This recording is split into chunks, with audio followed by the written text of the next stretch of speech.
mungkin paling lama ya berunding soal tarif itu perdagangan. Tapi baguslah hasilnya. Ya. Iya, kita siap untuk menghadapi semua kemungkinan. Kita hormati politik dalam negeri Amerika Serikat. Ya, kita lihat perkembangannya. Ya, Angka 10% ini menguntungkan Indonesia nggak, Pak? saya kira ya menguntungkan lah. Ya, kita siap untuk menghadapi. Prabowo mengatakan bahwa kebijaksanaan Amerika terhadap perdagangan di Indonesia dengan tarif 10% menurut Pak Prabowo itu menguntungkan. Nah, apakah seperti itu kenyataannya? Kalau menurut dari prediksi tarot, bagaimanakah hasilnya? Mari kita lihat ya. Apakah benar tarif 10% dari Amerika untuk perdagangan Indonesia ini bisa dibilang menguntungkan untuk Indonesia ataukah sebaliknya? Apakah menguntungkan Indonesia atau sebaliknya?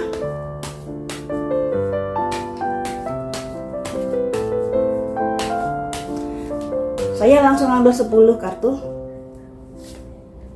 perencanaan, kekuatan, the lovers kerjasama dengan Amerika, 10 jangkir, bagus, ada simbol ratu jangkir. Jadi begini, kerjasama dengan Amerika dengan tarif 10% itu bisa dibilang juga menguntungkan Indonesia. Akan tetapi di sini ada simbol perencanaan yang harus dimatangkan. Nah, karena ada sesuatu yang membuat kondisi bisa berbalik ketika perencanaan ini tidak dimatangkan. Karena di sini ada simbol singa yang di atasnya ada simbol wanita, melambangkan harus bisa menekan dari kekuatan singa ini untuk bisa dikendalikan oleh Indonesia. Yang jadi pertanyaan, apakah Indonesia mampu mengendalikan Amerika dengan tarif yang 10% itu? Ya, memang ada sebuah kerjasama di sini dengan ketentuan 10%. Tapi ya begitu harus bisa memberikan ketegasan pada Amerika yang artinya dengan tarif 10% itu jangan ada hal-hal yang lainnya yang bisa merugikan negara Indonesia. Karena tarif 10% ini sudah didilkan, sudah dinyatakan, disepakati ini. Sudah ada kesepakatan untuk tarif 10%, namun Indonesia harus ada ketegasan untuk bisa menekan dari Amerika ini agar sesuai dengan aturan mainnya. Apakah nantinya sesuai dengan perencanaan atau perjanjian yang ada ini? Ya, kabarnya kan tarif 0% untuk kelapa sawit dan lain sebagainya. Apakah tarif 10% ini juga diperuntukkan untuk kelapa sawit dan lain sebagainya itu yang dimaksudkan dulu itu? Berarti Indonesia akan merugi. Dari 0% menjadi 10%.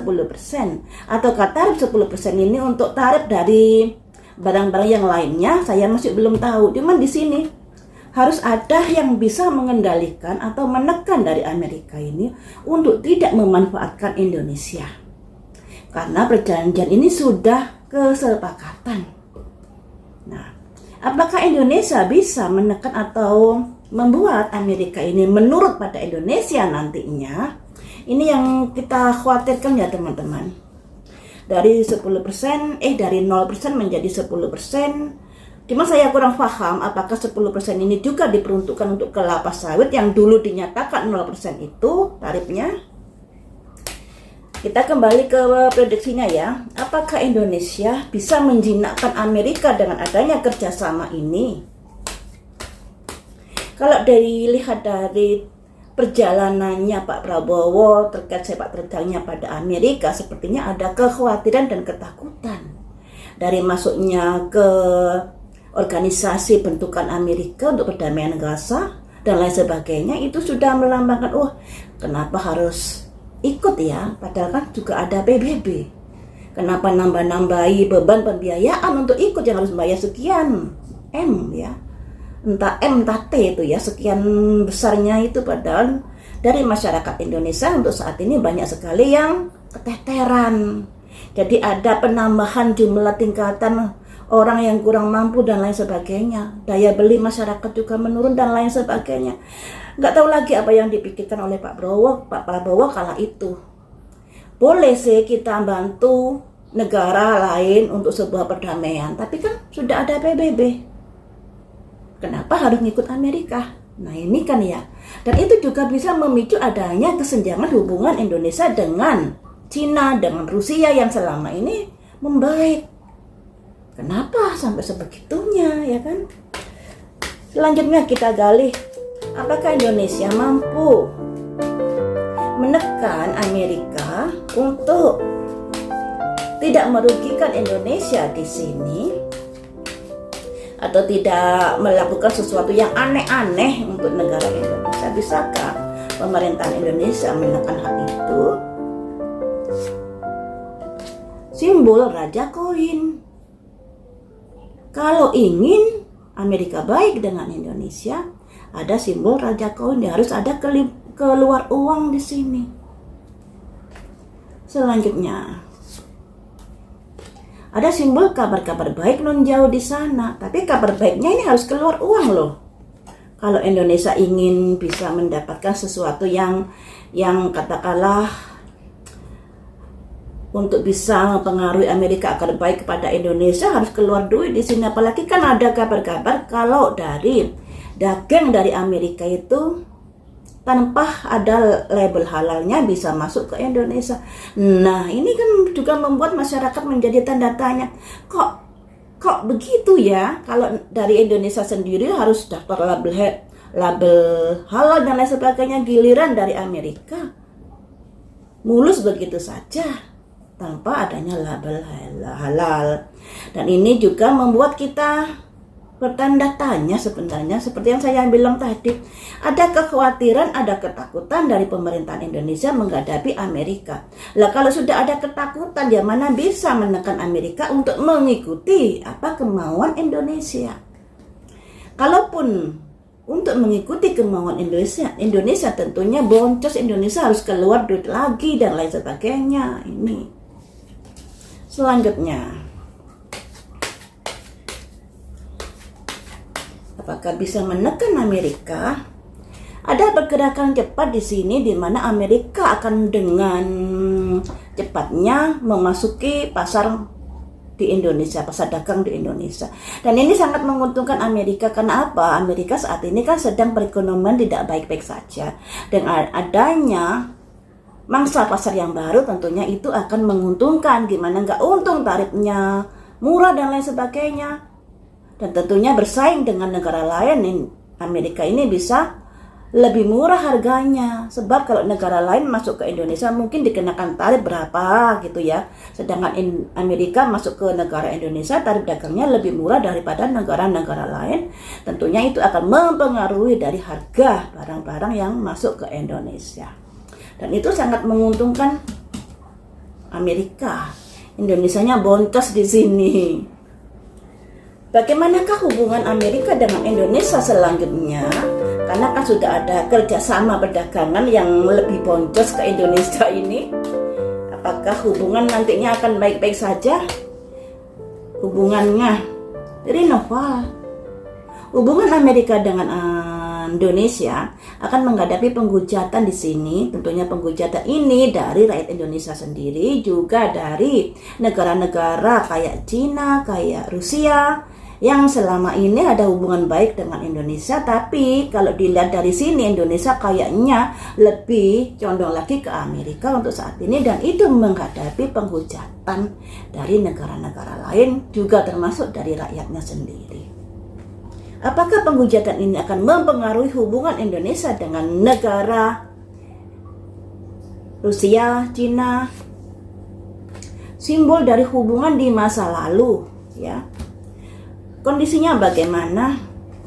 Ada ketidakcocokan atau ada gesekan-gesekan atau ada hubungan yang kurang harmonis lagi dengan negara-negara Cina dan Rusia. Ini ya, ada simbol halaman pedang. Kalau dulu-dulu kan hubungannya sangat harmonis dengan Cina, dengan Rusia, dengan masuknya pasaran dagang Amerika ke Indonesia, ini mempengaruhi hubungan keharmonisan Cina Rusia pada Indonesia. Jadi Indonesia harus hati-hati, katanya negara non-blok. Tapi kok kelihatannya kurang non-blok untuk saat ini, ya kan? Hubungan dengan Amerika yang dilambangkan Indonesia akan menjadi terkekang atau bisa dibilang dikendalikan oleh Amerika Serikat terkait dari perkembangan perdagangan dan ekonominya. Ini yang saya khawatirkan. Segala sesuatunya dipantau oleh Amerika, dikendalikan Amerika, dan tidak bisa berbuat banyak seperti saat ini nurut apa yang dimaui Amerika, ya kan? Apakah perdagangan atau perjanjian ini nanti bisa dibatalkan dalam waktu dekat? Kayaknya sih sulit. Ada roda berputar, perputaran nasib, sebuah kerjasama, ada ketidakjujuran di sini yang dilambangkan seseorang yang merencanakan perbuatan diam-diam tanpa sepengetahuan negara yang diajak kerjasama. Jadi ini bisa dibilang Amerika nantinya tanpa sepengetahuan kita akan menyusup diam-diam terkait dari perekonomian negara Indonesia, ya tentunya juga terkait dari pertahanan negara Indonesia. Jadi Indonesia nggak bisa menekan Amerika, juga nggak bisa membatalkan perjanjian ini karena takut, juga karena sudah dikendalikan oleh Amerika. Lah kemudian hubungan dengan Rusia dan China kan tadi ada ketidakharmonisan jadinya. Sekalipun tampaknya sudah harmonis, tapi di dalam hati mereka ada keraguan-keraguan, ada ketidaksukaan terkait kebijaksanaan Indonesia yang lebih pro pada Amerika. Apa yang akan dilakukan oleh China oleh China pada negara Indonesia, karena saat ini kan bisa dibilang negara China sangat intens sekali dalam hubungan dagang negara Indonesia, dan hampir banyak produk-produk China ini ada di pasaran negara Indonesia dengan harga yang murah banget. Bagaimanakah nantinya? Ada perencanaan terkait hal itu, imbas dari hubungan Indonesia dengan Amerika. Ada simbol ego, ada simbol perang dagang di sini antara produk Cina dengan produk Amerika nantinya, rebutan pasar di negara Indonesia. Indonesia ini negara yang keberapa yang penduduknya sangat banyak, dan tentunya itu merupakan ladang yang bagus untuk perdagangan karena akan ada banyak yang membeli dari barang-barang yang sudah beredar di negara Indonesia. Dan ini nanti antara produk Cina dengan produk Amerika akan ada gesekan-gesekan di sini, ya, persaingan itu. Satu lagi, ada semangat di sini. Cina tetap semangat untuk mempertahankan mangsa pasarnya di negara Indonesia.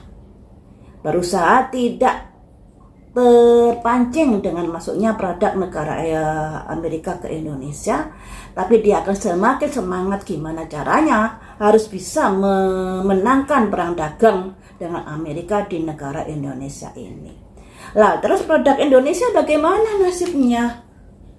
Kalau ada Amerika, ada Cina yang menjadikan Indonesia sebagai mangsa pasarnya, produk dalam negeri Indonesia bagaimana? Boncos. Dari produk dari bangsa sendiri nantinya di angka 2, yang artinya kurang berkembang dengan baik. Karena sebelum melakukan sesuatu, sebelum melakukan usaha dan lain sebagainya, mesti mikir-mikir dulu. Misalnya pajaknya, terus upetinya dan lain sebagainya, itu juga jadi bahan pertimbangan. Makanya dari produk negara Indonesia kurang bisa bersaing dengan Cina dan Amerika di sini, apalagi produk Cina ini sangat murah sekali. Sedangkan produk Amerika masuk ke negara Indonesia juga tarifnya kalau nggak salah 0% ya. Entah 0 entah berapa persen, saya kurang paham tersebut, tapi tarifnya bisa dibilang sangat murah. Dan ini produk dari negara Indonesia pada akhirnya juga akan bisa terkalahkan dengan masuknya produk asing di negara Indonesia. Jadi makin amburadul di sini teman-teman perekonomian negara Indonesia.